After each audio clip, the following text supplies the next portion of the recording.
Welcome to Revenge by Eve. Thanks for joining us. Relax and enjoy today's tale.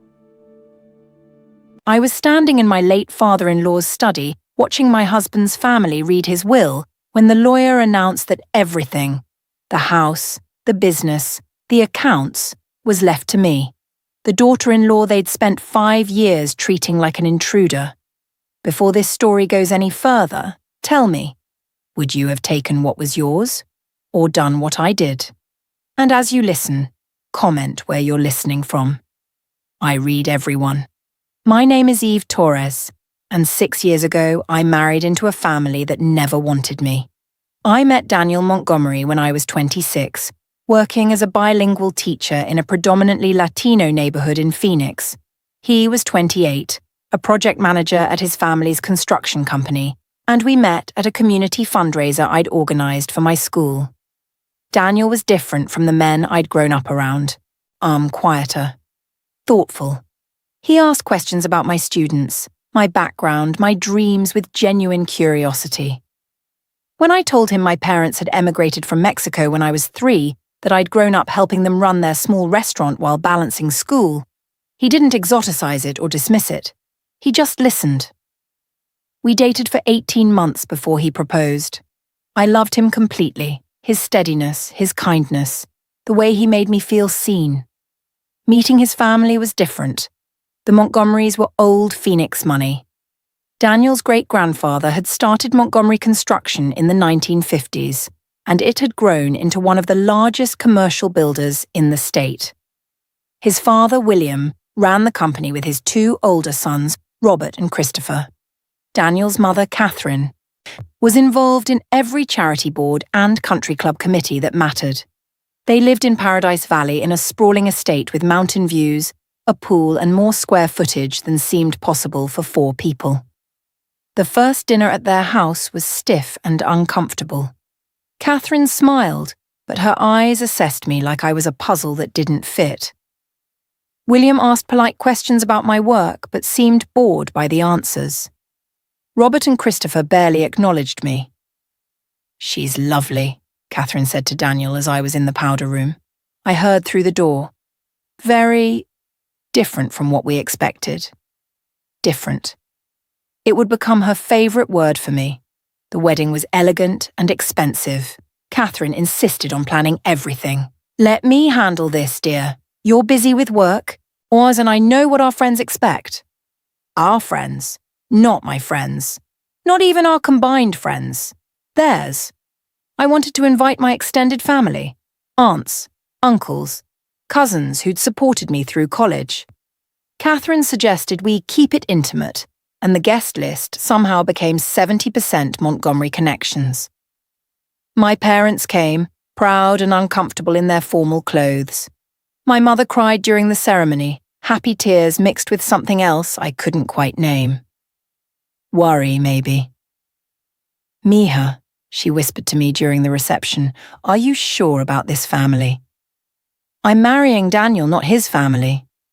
She squeezed my hand but didn't look convinced. The first year of marriage, we lived in a condo Daniel owned downtown. It was our space and I felt safe there. I continued teaching. Daniel worked long hours at Montgomery Construction, and we built a quiet life together. But the family dinners started immediately. Every Sunday, without fail, we were expected at the Montgomery estate. Catherine would cook elaborate meals, or rather, her housekeeper Rosa would cook while Catherine supervised. The conversations always centered on business, family history, or people I didn't know. "Daniel, your brother closed the Scottsdale project ahead of schedule," William would announce proudly. "Robert's always been efficient," Catherine would add, smiling at her eldest son. When I'd try to contribute, mentioning a student's achievement or a program I was developing, the conversation would pause politely before someone redirected. "That's nice, Eve." "Daniel, did you review the Henderson contracts?" I started to feel invisible at that table. The first warning sign that something was wrong came about 6 months into our marriage. Daniel and I were discussing buying a house. We wanted something between downtown and my school, a neighborhood with character and diversity. At Sunday dinner, Catherine asked about our house hunt. "We're looking in the Coronado area," I said. There are some beautiful historic homes. Coronado. Catherine's perfectly shaped eyebrows rose. Isn't that a bit eclectic? It's a vibrant neighborhood with great schools nearby. William, didn't the Hendersons just buy an Arcadia? Catherine turned to her husband as if I hadn't spoken. Such a lovely area. Very established. Arcadia's out of our price range, Daniel said. We could help, William offered. Family investment in family property makes sense. Daniel glanced at me. I shook my head slightly. We want to do this ourselves, he said. The temperature in the room dropped 10 degrees. Of course, Catherine said, her smile tight. How independent. We bought a house in Coronado, a 1940s bungalow with original tile, a big yard, and neighbours who welcomed us with homemade tamales and block party invitations. I loved that house. Catherine visited once, walked through with her lips pursed, and never came back. It's very cosy, she'd said, which I was learning was Montgomery code for not good enough. Around the same time, I started noticing how the family talked about me when they thought I couldn't hear. At Daniel's birthday dinner, I went to get my sweater from the car. When I came back inside, I heard Catherine's voice from the living room. I just worry she doesn't understand our world. She's a sweet girl, but what, Mother?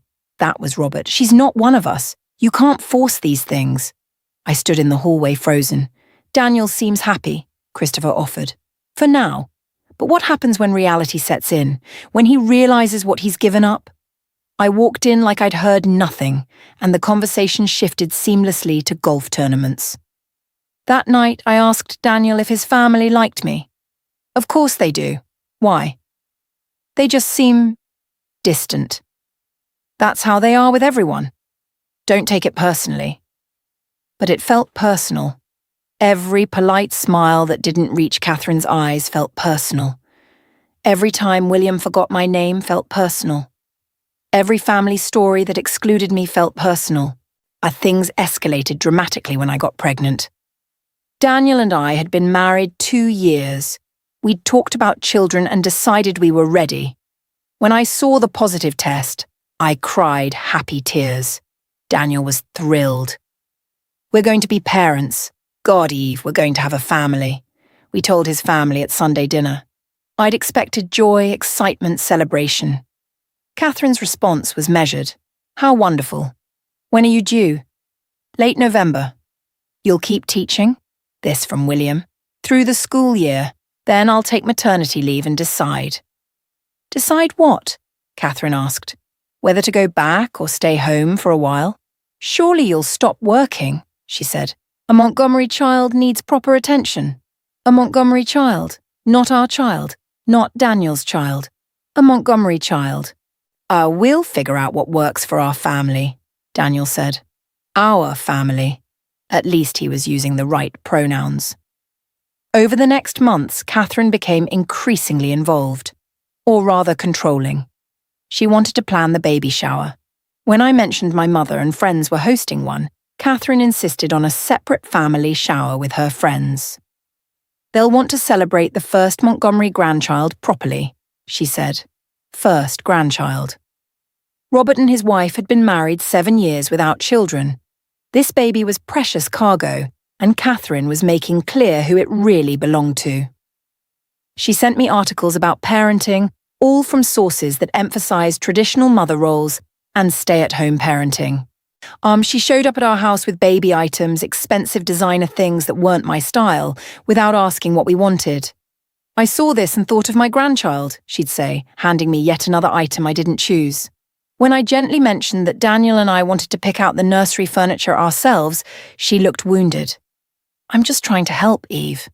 I've done this before. You haven't. You haven't. The implication clear. You don't know what you're doing. But I do. Daniel tried to mediate. Mom means well, she's excited. She's controlling. She raised 3 sons. She knows what she's doing. And I'm capable of learning. This is my child too. Our child. And she's my mother. Can't you just let her be involved? I felt my autonomy being chipped away piece by piece. The baby shower Catherine hosted was filled with her friends. women I'd never met who asked polite questions and gave expensive gifts. My mother came but looked uncomfortable among the country club set. "These are not your people, Mija," she whispered. "They're Daniel's family." "That doesn't make them yours." I was 7 months pregnant when William had his first heart attack. The core betrayal began the day William came home from the hospital. He'd survived, but the doctors were clear. He needed to reduce stress, step back from work, focus on recovery. The family gathered at the estate to discuss the future of Montgomery construction. I was there because Daniel insisted, but I sat quietly in the corner of William's study while the family talked. "Robert will take over as CEO, William announced from his chair, looking pale but determined. "Christopher will move up to COO. Daniel, you'll take Christopher's position as VP of Operations." Daniel nodded, looking proud. "We need to keep this company in the family," William continued. "Montgomery built by Montgomerys for Montgomerys." For Montgomerys. I felt the words like a wall going up. Over the next weeks, as William recovered, family dinners became strategy sessions. Every Sunday we'd eat, and then the men would disappear into the study while Catherine and I cleaned up. Except Catherine didn't clean. Rosa did. Catherine would sit at the kitchen island with wine and make comments. "You must be excited for Daniel. This is what he's been working toward." "I am. It's a big responsibility. He'll need a lot of support at home." Support at home? Translation: don't burden him with your needs. Daniel and I support each other. "Of course, but with a new baby coming, you'll have your hands full. He'll need you to handle the domestic side so he can focus on business." The domestic side? Like I was an employee in my own marriage. When I gave birth to our daughter Isabella in November, Daniel was there, present and loving. But within days, Catherine had established herself as the authority. She came to the hospital with a list of paediatricians, the ones Montgomery children see. She had opinions about feeding schedules, sleep training, everything. When we brought Isabella home, Catherine visited daily. She'd arrive unannounced, let herself in with the key Daniel had given her for emergencies, and take over. "You look tired, Eve. Let me hold her while you rest." "I'm fine. Don't be stubborn. I know what I'm doing." She'd take Isabella and I'd feel like a visitor in my own home. Daniel was working 16-hour days, taking on his new responsibilities. When he was home, he was exhausted. When I tried to talk about his mother's constant presence, he'd sigh.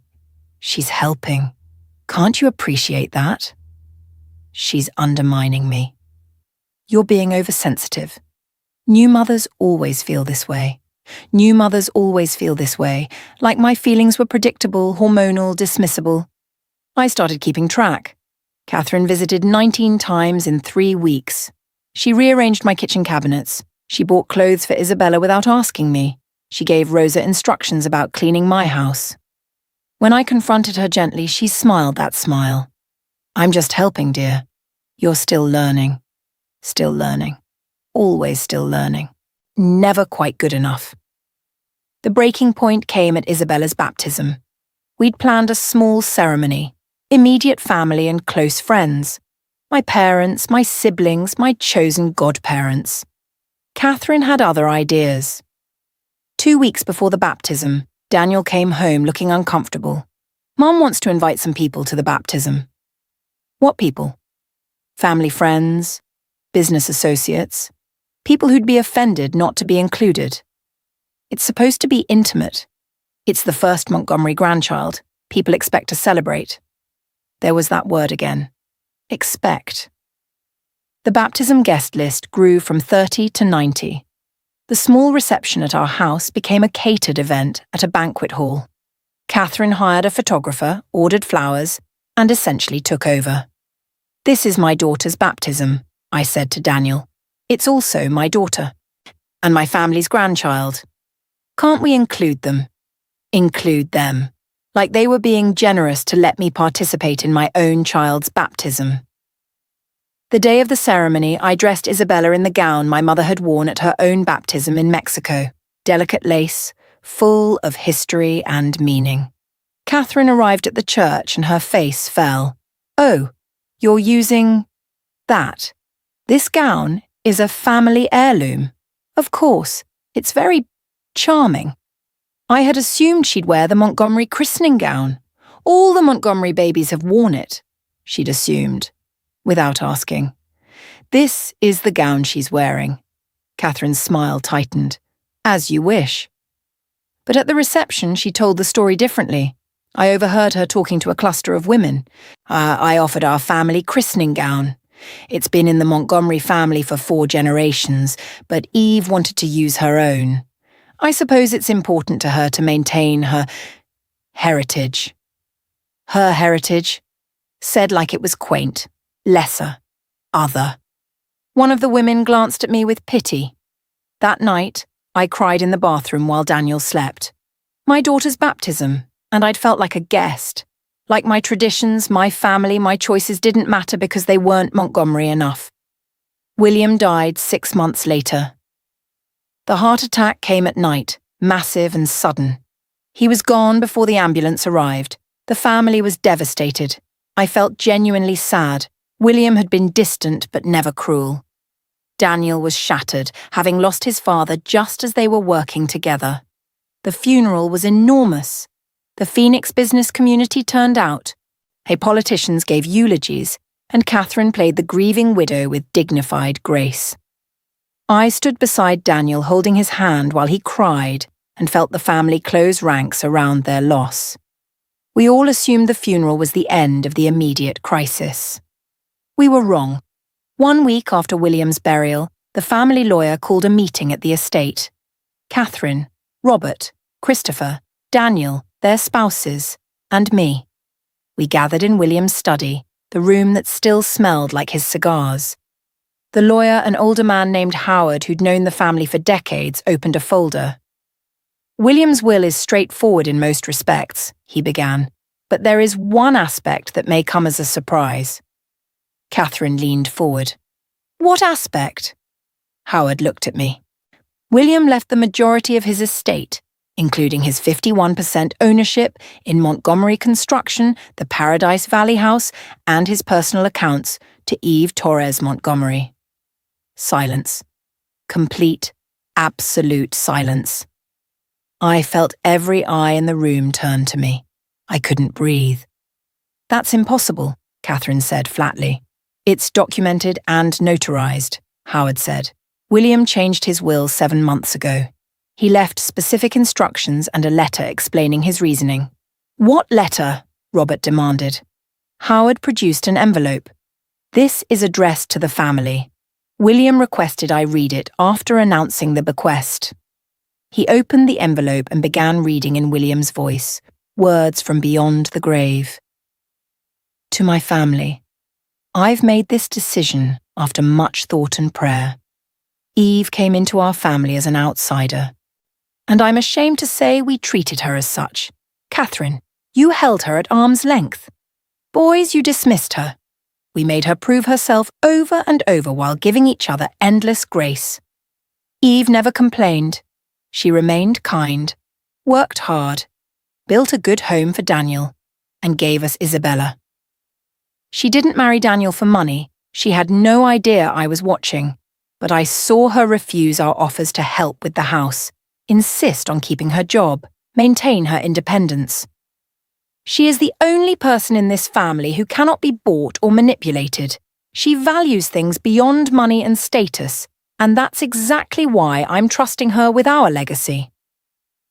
Eve will control Montgomery Construction. She will decide the company's future, the distribution of assets, and the family's financial direction. And my hope is that you will finally see her as family, as equal, as worthy of respect. If you cannot, at least you'll have to treat her with the respect her position demands. I love you all, especially you, Eve. Welcome to the family. Finally, officially, William. The letter ended. I couldn't process what I'd just heard. My hands were numb. My vision was blurring. Catherine stood up, her face twisted with rage I'd never seen. This is fraud. He wasn't in his right mind. He was completely competent, Howard said. I have medical documentation. The will is ironclad. She manipulated him, Catherine pointed at me. She wormed her way in. Mother! Daniel's voice was sharp, but he didn't defend me. He just looked at me with an expression I couldn't read. Robert was calculating, already trying to figure out angles. Christopher looked shocked, and I sat there understanding what William had done. He'd given me everything, not because I'd asked for it, not because I'd manipulated anyone, but because in giving me control, he was forcing his family to finally see me. That was the moment I stopped waiting for them to change. I went home that night in shock. Daniel drove in silence. Inside our house, he finally spoke. Did you know? No. Did he ever talk to you about this? Never. Daniel ran his hands through his hair. This is insane. Your father made a choice. To give you control of our family company. Why? The letter explained why. That letter was... He trailed off. Was what? Harsh. About my family. About my mother. Was it untrue? He didn't answer. Over the next days, my phone exploded with calls from the family. And Catherine left voicemails that started polite and became increasingly angry. Robert wanted to discuss options. Christopher wanted to know my intentions. I didn't respond to anyone.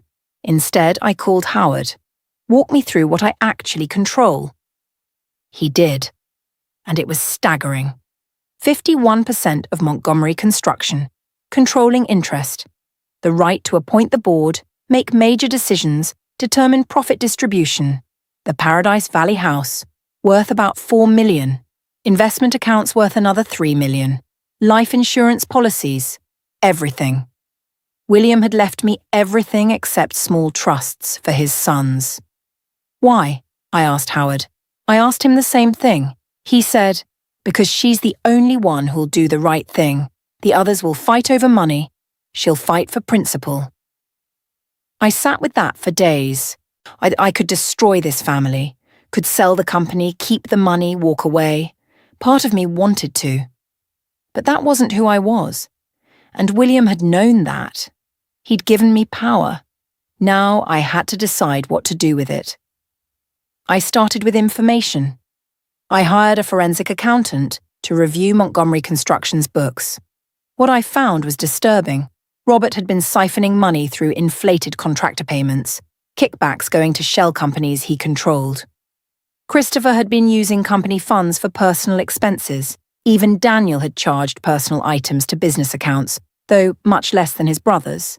The company was profitable, but it was being bled by the very people running it. And I also discovered that Catherine had been receiving a widow's allowance from William for years, $15,000 a month, that had never been disclosed to anyone else. They'd all been treating Montgomery Construction as a personal piggy bank while looking down on me for being financially modest. The hypocrisy was stunning. The payoff came at the first board meeting I called. I scheduled it for 3 weeks after the will reading. I prepared carefully, methodically. The conference room at Montgomery Construction headquarters was tense when I arrived. Robert, Christopher, Daniel, and 3 outside board members. Catherine wasn't on the board, but she attended as William's widow. She sat in the back, arms crossed. I took William's seat at the head of the table. Robert's jaw tightened. Shall we begin? Let's. I opened my folder. I've spent the past 3 weeks reviewing company operations, finances, and governance. I've found several concerning issues. Issues? Christopher leaned back. We've been running this company successfully for years. Have you? Because I've found evidence of significant financial irregularities. I placed documents in front of each person. Robert, you've been approving payments to Southwestern Materials Supply for the past 4 years. Southwestern is owned by a shell corporation that traces back to you. You've been paying yourself through fraudulent vendor contracts. Total amount, approximately $800,000. Robert's face went white, then red. That's a lie. It's documented. I have the incorporation papers, the bank accounts, everything. I turned to Christopher. You've been charging personal expenses to the company. Or country club membership, vacations, car payments, about $200,000 over 3 years. Christopher sputtered. Those are business development expenses. Golf trips to Hawaii are not business development. I looked at Daniel last. You've been relatively minor in comparison, but you've still charged about $30,000 in personal items over 2 years. Daniel looked at the table. This company has been treated as a family trust fund while you all looked down on me for being different, for not understanding your world. Your world was built on entitlement and fraud. Catherine stood up. How dare you? Sit down, Catherine. Something in my voice made her pause. You're not on this board. You're here as a courtesy. Sit down. She sat. I looked around the table. Here's what's going to happen. Robert, on you're being removed as CEO, effective immediately. You'll repay the $800,000 or face legal action. Christopher, same for you. $200,000 repaid, or I report this to authorities. Daniel, you'll repay $30,000. You can't do this, Robert started. I control 51%. I absolutely can do this. We'll fight you in court. With what money? Your salaries are determined by the board I now control. Your access to company resources ends today. You'll fight me with lawyers you'll have to pay for yourselves while I defend using company funds. How long do you think you'll last? Silence. But I'm not interested in destroying this company or this family, I continued. I'm interested in running it properly. So here's the actual plan. I laid it out. Robert would step down but remain on the board with limited authority. And Christopher would move to a different role with oversight. Daniel would continue as VP but with accountability. I was bringing in an independent CEO, someone with no family ties, to actually run operations. You've been coasting on your father's legacy while acting like you built something. This company will now be run professionally, ethically, and transparently. And you? Robert asked bitterly. What do you get? I get to honor William's trust in me. I get to prove I was never after your money, and I get to watch you finally treat me like I matter. The fallout was immediate. Robert tried to fight hiring lawyers to challenge the will. They found nothing. It was airtight. Christopher fell in line quickly, realizing he'd gotten off easy. Daniel and I had harder conversations. I should have defended you, he said one night. All those years. I should have stood up to my mother, my brothers, all of it. Yes, you should have. I'm sorry. Sorry isn't enough, but it's a start. We started marriage counseling. It was hard, painful work. But Daniel finally started seeing what I'd been experiencing. Catherine was the hardest. She refused to speak to me for months. She tried to turn family and friends against me, but William's letter had been shared widely. People knew the truth. Eventually she called. What do you want from me? She asked. I want you to see me, Catherine, to treat me like I belong, like I've always belonged. You took everything from my family. William gave it to me because your family never valued me. And you know what? I'm not giving it back. I'm not selling. I'm not leaving. I'm staying and I'm running this company. And you're going to have to accept that. Long silence. You were never good enough for him, she said quietly. Maybe, but I was good enough for William. And that's what mattered. I hung up. 3 years later, I'm 34 and running Montgomery Construction. We're more profitable than ever. We've expanded into sustainable building, community development, projects that actually help people. Robert works in a limited capacity, humbled. Christopher found his place in a role that suits him better. Daniel and I are still married, still working on us, but stronger. Catherine and I have a cold peace. We're civil at family events. She sees Isabella regularly, but on my terms. In my home, with my rules. I sold the Paradise Valley house and bought something smaller, more us. I donated most of William's personal wealth to educational non-profits supporting first-generation students. I kept the company because that's what William wanted. And I've made it something worth keeping. The family that never wanted me now has to live with me in charge. Every board meeting, every decision, every profit distribution, I control it all. I was the outsider until I controlled the story. And now I'm writing the next chapter. On my terms. If you were in my place, what would you have done differently? And don't forget to tell me, where are you listening from right now? This is Revenge by Eve, and your voice matters here.